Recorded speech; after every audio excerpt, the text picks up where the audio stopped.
Let's be honest, dating can be weird, but it shouldn't feel like a part time job in emotional logistics. And yet, here we are, overthinking texts, rehearsing casual greetings, practicing being breezy while also projecting warmth and confidence and, oh, right, not caring too much. The problem isn't that people are out here ruining their love lives. It's that they're making it harder than it has to be. Dating isn't supposed to be effortless, but it is supposed to be a little fun, a little hopeful, maybe even a little bit easy. So today I'm walking you through the easy way to not suck at dating. No shame, no blame, no dating coach gold stars required. Just 7 things that'll make you more grounded, more confident, and honestly, a lot more fun to be around. So if that's at all interesting or intriguing, I hope you'll stick around because that's what's on the agenda. There is a difference between being easygoing and being afraid to ask for what you actually want. And too many people show up saying, I'm just seeing where this goes. And what they really mean is, I'm hoping this turns into something, but I don't want to scare off anybody. You don't have to play it cool to seem likable. You don't have to float around hoping somebody reads your mind. If what you want is a real connection, something consistent and grounded, then you can just say that.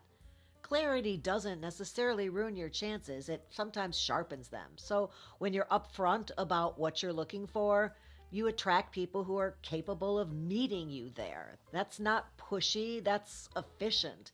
And the ones who disappear, you didn't lose a relationship. You skipped over some type of disappointment down the road. So say what you want. Grown adults don't run away from clarity. They can appreciate it or embrace it. It's an option for you. I'm not saying you have to do that. Some people like to be a little bit cooler than that. I get it. They don't lay it all on the table, but it is an option. And for some people, it works really well. If you hate mind games, stop playing them. Don't sit there timing your responses on a text message like it's an Olympic event. Don't pretend to be busy when you're just avoiding looking too available.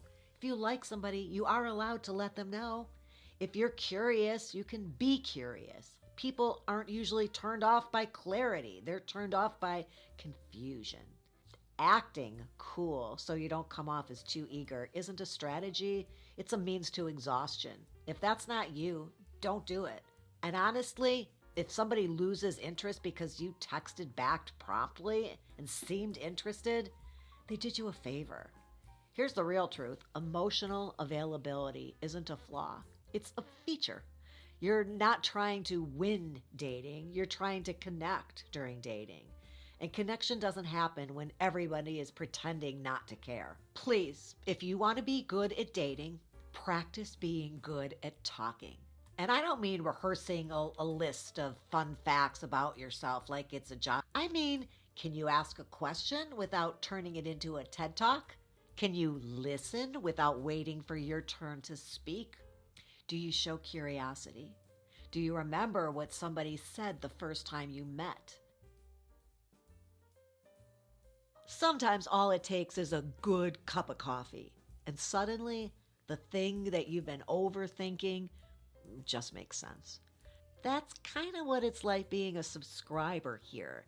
It's not just about coffee, it's about clarity. So that's why I'm encouraging you to subscribe to the channel. I mean, I'll still be sitting here sipping on my coffee and offering up some common sense as I do. You just need to be able to find your way back here. So hit that button. All right, now we can get back to the good stuff. Do you show curiosity? Do you remember what somebody said the first time you met? And can you ask something that doesn't immediately make somebody feel like they're being evaluated? And here's a little cheat code. If you wouldn't want to be on a date with you tonight, maybe make some adjustments before the next one. What it looks like when it's going well, you're laughing, you're learning things, and you leave the conversation feeling lighter, not drained. That's the whole goal. Good conversation creates chemistry, not the other way around. Ego walks into a date trying to prove something.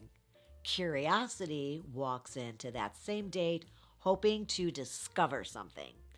One is trying to impress the other person, and the other is hoping to connect with the other person.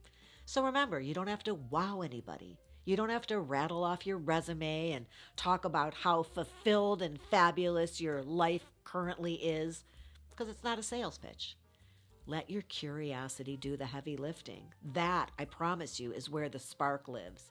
And if you're not sure how to do that, stop trying to be liked and try to like somebody. When you shift the focus from yourself to being in the moment, connection gets so much easier, and so does dating. Boundaries aren't about controlling somebody else's behavior. They're about making decisions for yourself. A boundary sounds like I'm looking for someone who communicates regularly. If that's not your style, this probably isn't a fit. But without saying it, and definitely not writing it on your dating app. But it doesn't sound like if he doesn't text me every morning, I'm done. See the difference? One is grounded and self-aware, and the other is reactive. When you use boundaries for yourself to create clarity in your own head instead of creating drama, everything is a lot easier, and it gets people to respect you. Those are the people who are worth keeping around. So think of it as your personal instruction manual that you keep repeating in your head at the end of dates to yourself once you get home. It's a guiding light. My personal opinion is that your boundaries don't have to be announced to another person. It's kind of like having a map that you check back with periodically to see if you're on the path that you meant to, if this person and this connection is going in the way that you wanted it to.